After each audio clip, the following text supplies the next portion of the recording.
Hello friends, this is Reckless Tempest, Value Grinder Extraordinaire. Today I'm going to give you a split-second Is It Worth summary of Walking Dead Secret Lair. Before we begin, please click the subscribe button down below to get notified when I craft new VODs on MTG news, finance, and gameplay. This new Secret Lair costs 50 USD, and it includes 6 tokens and 5 mechanically new cards, which means they're not reprints, that are going to be legal in Legacy, Commander, and Vintage. It also comes with a Magic the Gathering online code where you get copies of all the cards on Moto. In addition, these are all going to be foil, or as I like to call them, premium version cards.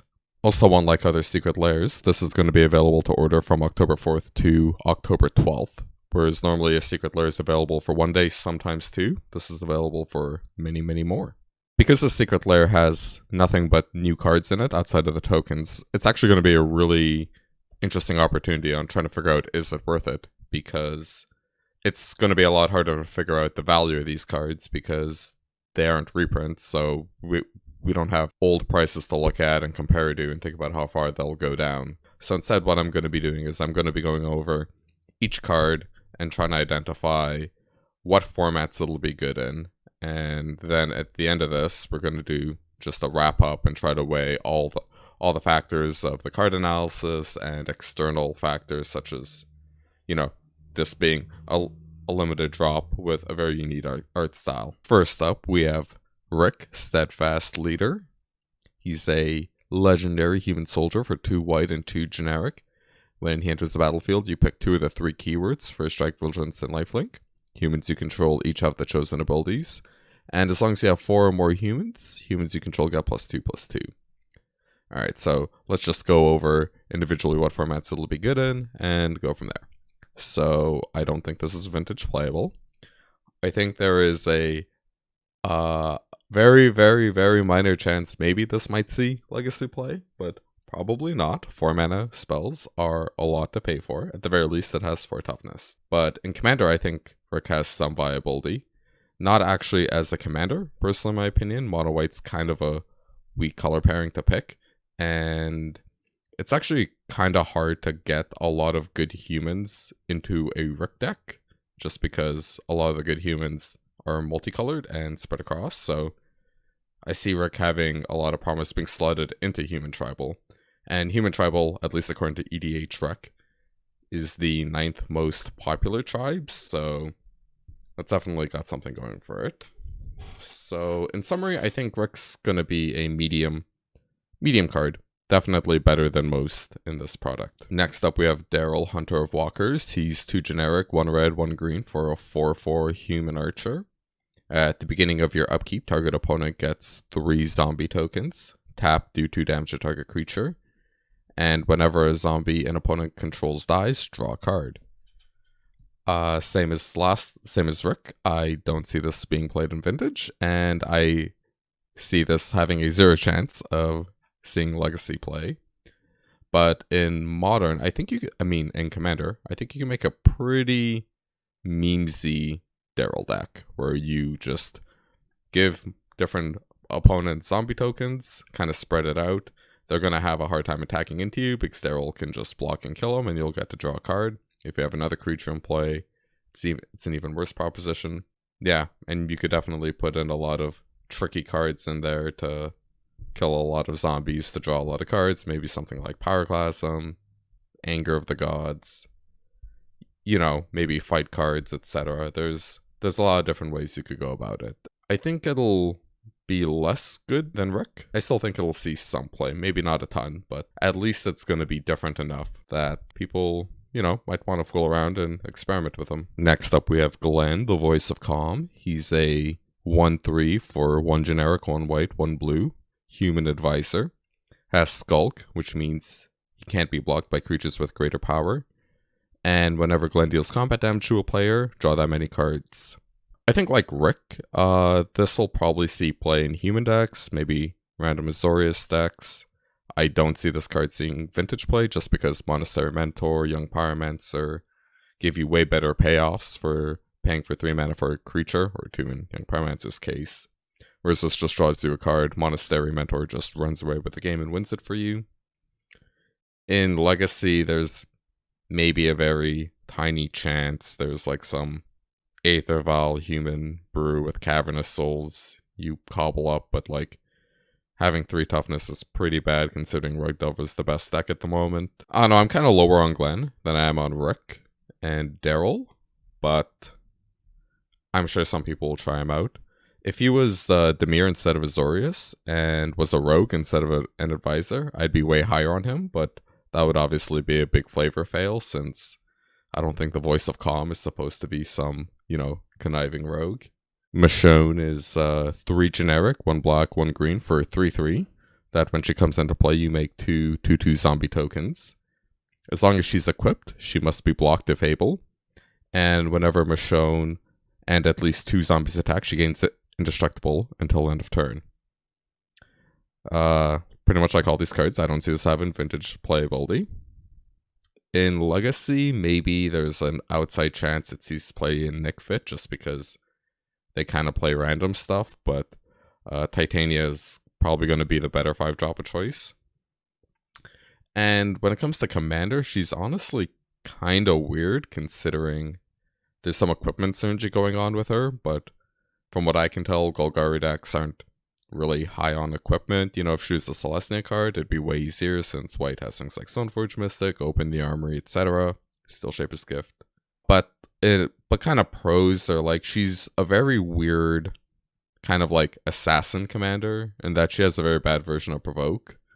So like say you have her equipped, you attack with her at the player who, maybe has a creature you want to kill. Maybe you played a few spot removal spells to get rid of the chaff, so she's going to be able to knock out a creature you're trying to kill, and you send the 2 zombie tokens somewhere else, like maybe to a player that has no blockers, and she'll gain indestructible.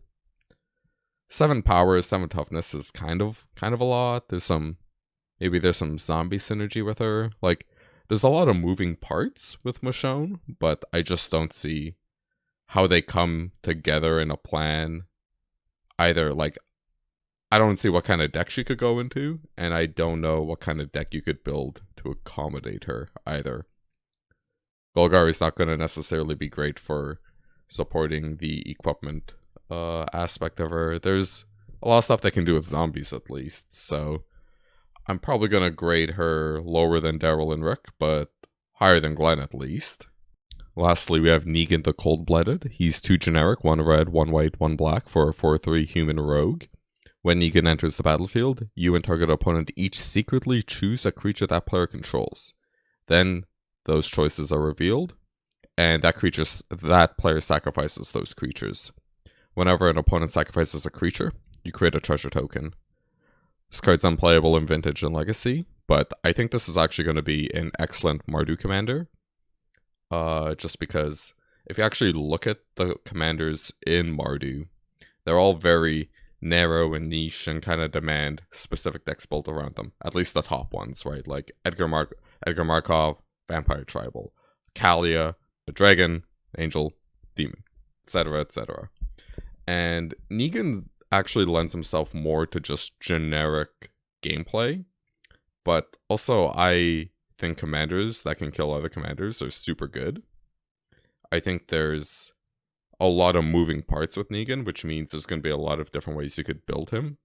For instance, you can focus more on the edict effects, like Grave Pact, Dictate of Erebos, etc., where you start getting more value when you start sacrificing stuff or when your opponent sacrifices stuff. Maybe you play stuff that causes everyone to sacrifice stuff. I'm going to say sacrifice a lot. Also, if you play flicker effects like Ephemerate from Modern Horizons, you can start getting multiple triggers off of him. Even cards like Revel in Riches, or if we see more treasure synergies over time, if Negan can consistently produce treasures for us, we just need one more set to make like a nice payoff card where Negan could just really take off. Also, it's like a very minor point, but there's a nice amount of fun mind gaminess with his enter the battlefield effect, since at first, right, you're probably just going to pick the best creature the opponent has, and your opponent will start picking the best creature they have. But if you keep doing that enough, at some point you might be able to pick a medium creature they have, and then they'll still pick the best creature they have, and then you'll get to 2-for-1 them. So That's like a nice, cool thing where you can kind of start building patterns against your opponents and then start taking advantage of it. And because it's a commander, you're going to be able to do that. Also, Marduk's kind of set up. Even if it's not your commander, you can resurrect him with, you know, black has a lot of reanimation spells, white has a few mediocre ones. So I think out of all of the cards in this, I think Negan's the best. It seems one of the meme cards in the set is Lucille. I believe this is Negan's bat. I don't watch the show, don't flame me. It's 1 generic, 1 black for a equipment. Equipped creature gets +2/+0 and menace. Whenever equipped creature attacks, defending player sacrifices a creature. If they do, you create a zombie token. Equips for 4. No way in hell this is seeing play in Vintage or Legacy. And I think this card kind of sucks.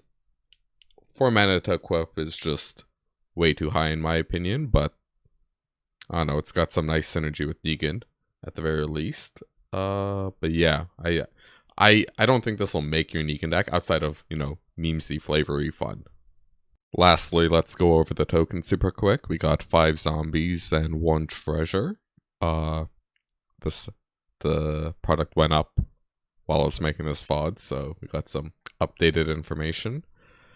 Basically, I think these are actually going to add a few bucks of value to the bundle in general, just because we've seen with things like the Eldritch Moon tokens from the pre-release kits, the foil ones, those went for like $2 after their initial spike on eBay. So like these might end up being $1 if like everyone under the sun orders a metric ton of them, right? But if this is rare or scarce in any way, I could see these tokens actually making up a nice amount of money in total value of the product, in addition to the moto code that gets you 1 of each commander. It doesn't get you tokens because that's not how moto works.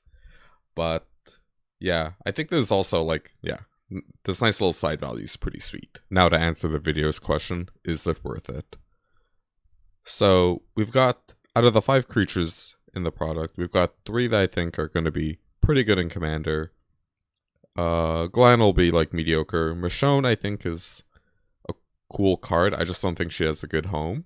And in addition to the 6 tokens, at 50 USD, when you think about like what these cards will be worth, I think this will be a pretty good buy. Obviously there's risk here if everyone orders a metric ton of this and the market gets flooded with it, and for some reason no one wants this, right? Like maybe the cards are duds, etc. Yeah, this can definitely fail. I myself ordered 4. I just think like with COVID happening and with, you know, there's some people who don't want to buy this because they don't agree with what WotC's doing, and that's fine, right? But I think this will be a good pickup, especially going long, right? I think the Lair Academy went into this how it's a weird reserve list thing where they're not going to make cards like this ever again, or at the very least, we know there's going to be skins of these at some point, kind of like with Ikoria. You know, you could get Godzilla cards, but also the regular versions, you know, and I think they're just going to do that in reverse, right? I think, you know, they're going to release like Heartless Rogue or something, and it's just going to be a Negan, like a card like Negan with all the tech, with all the relevant game text on it, but just the name and settings is going to be different. It's probably going to be a pirate, and they'll have to like ignore that, mostly because of treasure synergy. But I think even say if they do reprint this, Mara said like they're open to like making different functional versions of these, you know, and let's not be pedantic like some people on Twitter are, where it's like, oh, I could run one of each. They're probably not going to do that. But even when this does get reprinted, Mara said that they're not going to do it for a while, and they don't have current plans to. And with how slow moving the company is, I doubt we're going to see it in the year 2021. So there's going to be a big window to get rid of this stuff, and even if it does get reprinted and say you're holding it long, they're going to be different versions, right? And some people are just going to want the Walking Dead version, you know? So yeah, that's the end of this VOD. I hope you liked it. If you found it useful, please leave a like and comment down below. My next VOD will probably be either about good cards to put into a Negan deck, or my Crook top crook picks from Zendikar Rising. See you next time.